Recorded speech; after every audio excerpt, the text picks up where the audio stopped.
And we're live with yet another Move TV. It's me, Graham Cofe, and today going to be talking to Katherine about all things wine, if nothing else. Ooh, Woo! wow. That's a much more exciting subject for people at this time in the afternoon, isn't it? Absolutely. It's Oh, yeah. 4 o'clock on a Monday, and we're going to be talking wine. I expect we'll be talking about other things as well. Yeah. Tell me, Katherine, let's begin. Where did your story begin in terms of LinkedIn? When did you first find yourself on this platform? Yeah. How long ago was it now? I think it was about 3 years now that I've been active on LinkedIn. Obviously, when I was in university, they would say to you, get on LinkedIn, create a profile, you'll find some really good jobs. And when I was younger, I just took no notice. So I did have a profile for 10 years, but I never actually used it until about 3 years ago.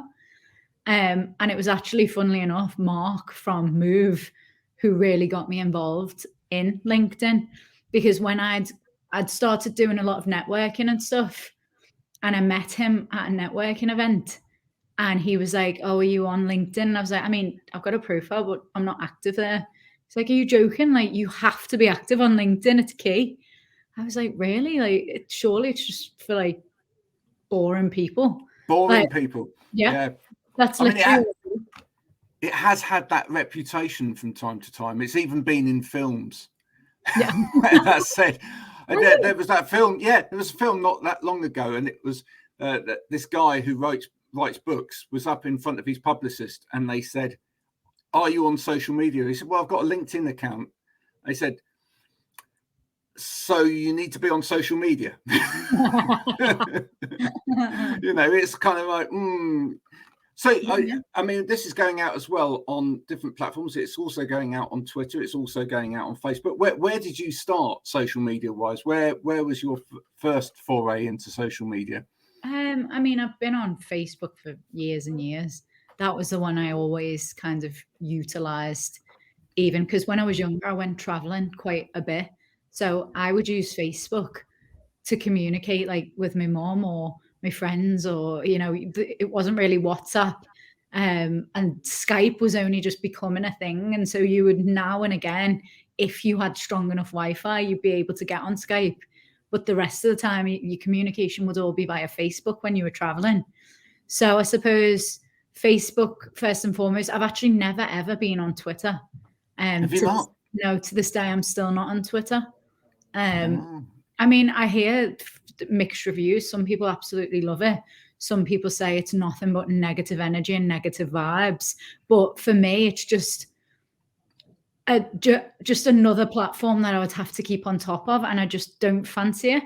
So I'm on LinkedIn, I'm on Instagram, I'm on TikTok, I'm on Facebook, but I'm not on Twitter at all. Well, that's quite a number, isn't it? Anyway, but yeah. But the thing is, here's the thing about any of those platforms. It's about finding your little tribe, if you like, or your little group of people on those platforms. The thing is, you sell wine. You'd go down well on any platform, Don't trust me. If you started today on Twitter, you'd be absolutely crushing it before you know it, because it'd be like, "Hey guys, I do wine." Yeah.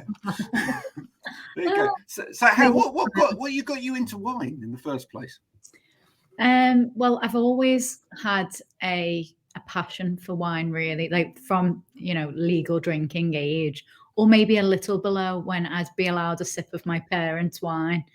I've always loved it. I would go on wine holidays. I'd go to wine tasting events, but it was never in the plan for my job to be anything to do with wine. I'm not like a wine connoisseur. I hadn't been to a lot of people you meet who are big into wine. They've been on all types of courses, they're qualified in all types, well as I wasn't. I just really enjoyed it as a hobby.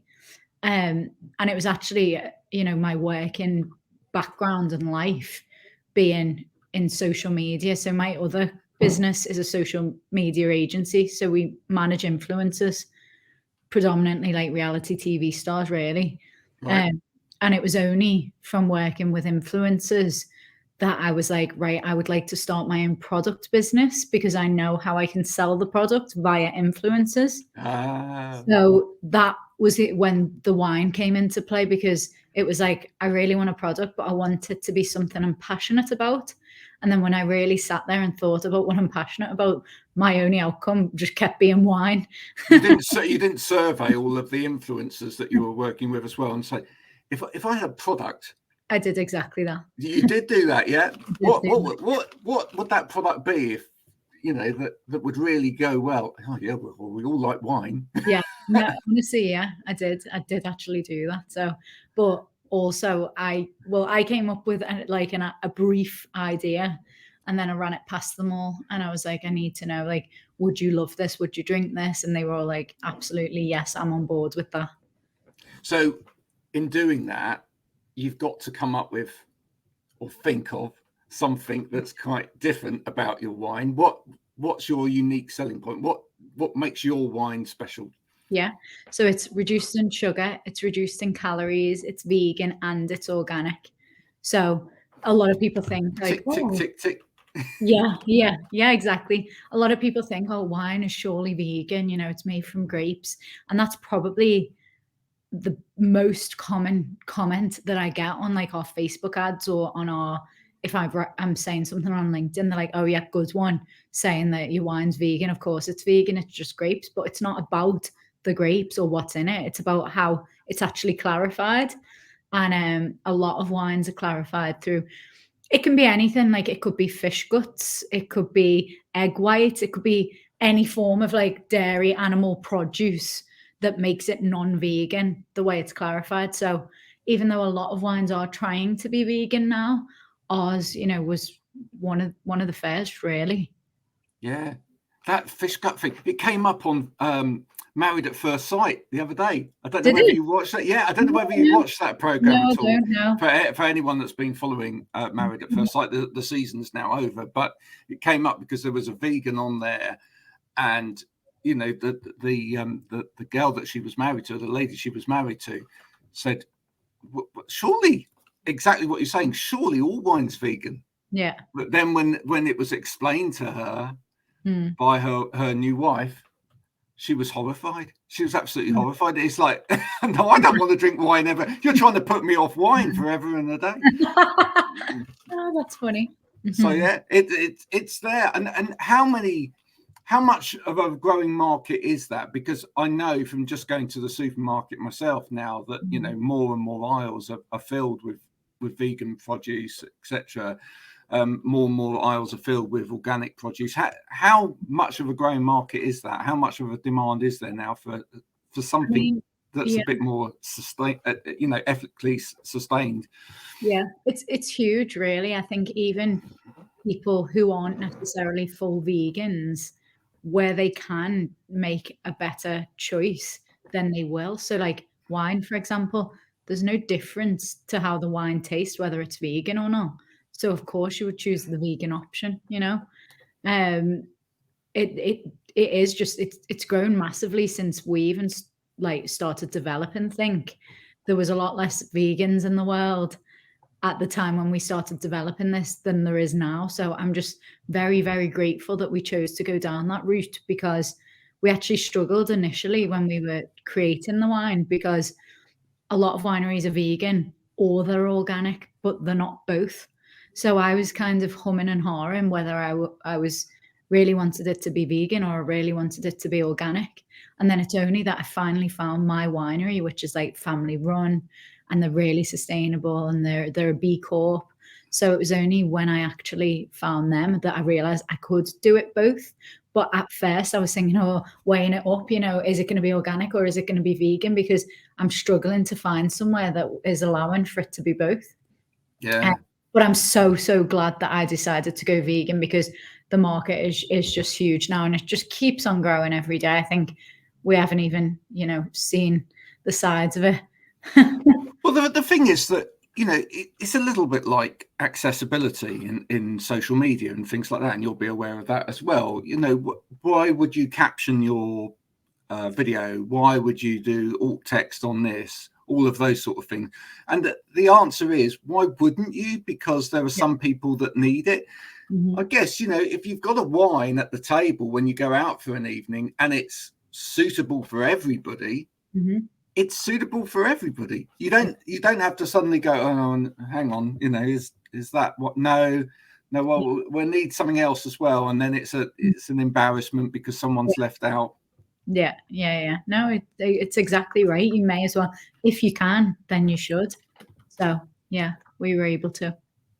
So are you, apart from Joe Public out there, who's who are turning the corner with all of this, in terms of then getting restaurants and other places that sell a lot of wine to stock this, has that been a more difficult journey, or? Yeah, I would say so. Purely because it's very much a case of, it's not what you know, it's who you know in this industry. I wasn't really aware when I first started out what like a close knit, old school industry it was. And it's very much, my ins into the larger establishments have been through someone, because trying to bash down the doors in this industry alone is a nightmare, because they're like, oh, sorry, we've never heard of you. Like, you mustn't have created a good wine because we haven't known you for the past 20 years. What do you mean you've created a new wine with low sugar? So it's been a much harder journey, because I always knew I'd be able to sell direct to customer, because that is my background. My background is influencer marketing. So to sell something online through an e-commerce website, that's no problem for me. Whereas I've never worked in alcohol, I've never worked in the on-trade, I've never worked in supermarkets. I've had no idea how difficult it is to try and break into that. However, we've done quite well, really, considering how old we are, to get into like 3 of the biggest distributors in the UK, and also some really amazing like venues, bars, restaurants, hotels. And I was going to say, I think that will change with time as well. I mean, a little bit like we're seeing a change in CEOs anyway, with regards to, the younger generation of CEOs that are coming through on platforms like LinkedIn, for example, much more concerned with work-life balance, much more concerned with the proper health and well-being of their workforce, as opposed to, giving lip service. Surely with time, we're going to see a younger generation of restaurant owners or establishment owners, etc., who are going to go, do you know what? Forget this old school. Yeah. Actually, we want something fresh. Yeah, we want something that's right. Is what the people want out there as well. Can't just keep turning it over because it's an established thing. Yeah. No, the amount of times people have come back to me, like when we've pitched them and they've tried the wine and they say, oh yeah, we love it, it tastes great, we love the whole idea, but our customers don't care about their health. And I'm like, says who? Like, who are you to decide that they don't care about their health? How do you know that? It's just that I just find that really like rude and strange thing to say, like, oh, we don't want to give them the option, because I never, when I'm like pitching our wine, it's not like I ever say to anyone, oh, remove, that other stuff off the menu and just put us on. I say, just have us on additionally. You don't need to, buy it in any kind of mass. You can just trial it, trial a few bottles, see how it goes down when you put a low sugar option on your menu, or a vegan option on your menu that you don't currently have. Oh, well, we don't need to because our customers don't care about their health. Well, you haven't even let them have the option. You've just rammed it down their throat that they must have this high sugar, wine that you've bought in because it's been £2 cheaper. It's not, it's strange. Well, that's very strange, isn't it? It's almost the assumption that, we've got a nation of alcoholics who eat too much, drink too much, and it's, there's no moderation there at all, and it's a gluttony. Yes. Tell us about your logo as well, because I love that. The thing with you've obviously got a change there in the I, and you've got a change with the K. Explain that. Yeah, so the K is obviously K for Catherine. That's why it's blocked out. Also, if you take out the K, it says thin. So thin. it's got that background kind of thing. And then really it's just think about what you're drinking. Think about, you know, what you're putting inside you. You at least want, we haven't taken away the alcohol because at the end of the day, people do want it. They want it to still be 11% ABV, but we've removed any excess sugar. You know, it's organic, so there's no chemicals used. It's not like I haven't removed sugar and then put in, you know, sweetener to make it palatable. I've just purely and simply made sure that we've used a phenomenal grape. That means we don't need to add in any excess sugar. So that's how we get it to be how it is. So yeah, think about what you're drinking, think about what you're putting in your body. Pre-thinks. Have a think before you go out. But yeah, it's thin, and then yeah. Now combining both your businesses together, I want you to consider for a minute, if you could pick any influencer out there to promote ThinK Wine, who would it be and why? I'd like Holly Willoughby. Right. Yeah, I just think she's completely on brand. You know, she's the perfect age. She's the perfect like job role. She looks amazing. She obviously cares about what she is eating and drinking. She's just our exact target audience. So if anyone could be a great face of the brand, it would be her. It's just I can't afford her yet, but one day Okay. we'll have So we'll tag Hollaby in on all of this as it goes out, and hopefully, Holly, you watch. Yeah. And if your management's watching, please, Catherine would like to have a little chat, and we can maybe make dreams come true. I do love all the lights in the background as well. That's almost Christmas before we've got to Christmas, isn't it? Yeah, I know. We love it cozy in here, you see. So this is it's called the Zoom room. So we always have our Zooms in here.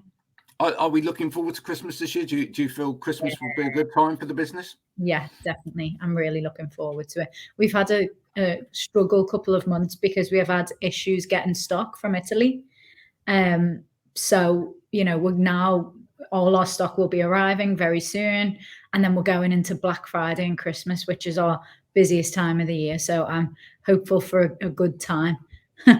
Absolutely. Now, I just want to talk to you very briefly about Move before I let you go. You said at the beginning you knew Mark almost right at the beginning of this. From your observation of Move in total as it's kind of grown, etc. What are the best aspects of it for you? So I love like the community in itself. You know, everyone who's a part of that group is just a really helpful person and a really nice, kind person. And you could go to them with any issue that you were having and someone would try and their best to help you. Or if you really needed something and you put something in that group saying, oh guys, you know, I need someone to print this today, I guarantee someone will come back with an answer to be able to help you. Just a really helpful but kind and supportive environment. And I think especially if you're a startup and you're working alone, I mean, I'm still a startup and I'm still a very small business, but I do have like 6 staff. So day to day, you know, I am communicating with people throughout the day. While as I know a lot of startup business owners, they're completely alone or they work from home. So to have that like sense of community is really, you know, key for them building and growing. And then also like the events that they do. So they do networking on a weekend, which I always go to the Sefton Park one. And that's great because it just gets you out of bed, keeps you fit and healthy, active, and you meet some great people.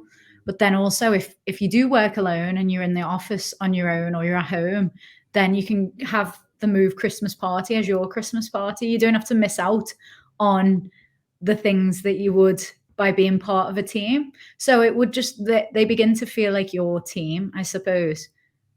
Yeah, that's exactly what I said to Mark the other day. This is the Christmas party for those that have been stuck in their little hovels. Which so many people have since the pandemic. You know, so many people have gone home to work. So many people have started up their own businesses from home, but it's quite easy to get to a point where you're quite isolated. And actually, for some people, you know, that can build into agoraphobia as well. They can actually start to struggle about going out, even though that initially was around COVID and worry about catching COVID. It's now become kind of, well, I'm not sure whether I'm great in in a social situation again, but I feel people just need to get back out there, and if there's a great group that can support them in that, then that's really important. Yeah, I completely agree. Definitely. Lovely. Well, it's been a pleasure chatting to you today. What's the big ambition for both of your businesses? What do you want to see happen going forward?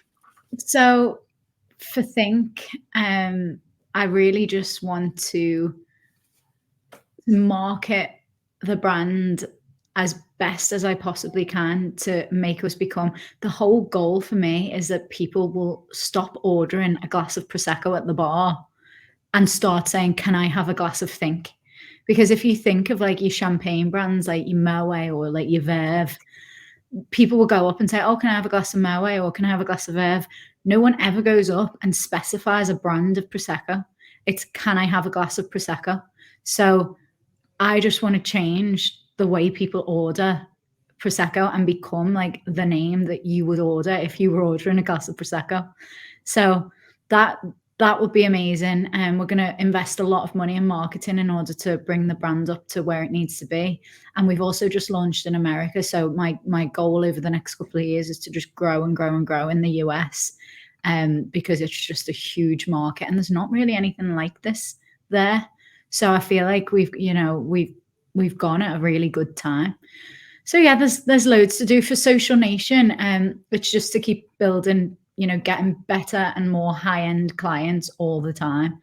And what we're working towards now is taking on clients that are actually making a difference in the world, because it's so easy when you take people on from like reality TV background, all they want to do is make money. Even if they don't like the product, they're happy to endorse it. But we want people who've got like really strong morals, and they will only endorse a product if they really like it or it really suits them. But also they're doing good things in the world. Like one of our clients, she's got a stammer and she's doing all types for Stammer UK. She's, running around giving talks. She's doing tons on social media. She's raising thousands for charity. We've got another girl who's got her own charity called the Azalea Foundation. She raises money for leukemia and childhood cancer. And, everything she does is with that in mind. So we are taking on clients now that are really trying to make a difference, and they're not just trying to make money from pretending they use a product that they don't actually use. So yeah, we just want to go further in that direction. Well, I wish you all the best with that. Get yourself over to America because they will love that accent. Oh, yeah. No, I've literally just been in June, was it, or May? So I spent a few months there, and they loved my accent. Yeah, you got that all the time. Oh, I love that. They're like, oh, you sound like the Beatles. Precisely. Well, yeah, just play it for all it's worth. That's all I'm going to say. Absolutely. Sure. Katherine, it's been a pleasure talking to you today. You too. Letting people know a little bit more about your business. If you're listening to Katherine, or you've been listening to Katherine today talking, you want to know a bit more about what it is that she does, you want to know a bit more about ThinK Wine, especially like where to get it, just connect with Katherine. I can let you know as well. www.thinkwinegroup.co.uk. Well, there you go. thinkwinegroup.co.uk. Yeah. There's the place to go. Go and get your wine for Christmas. Yay. Get it already now, and then it's done. Katherine, thank you for joining us. Thank you so much. Thanks a lot. Cheers. Bye for now. Bye.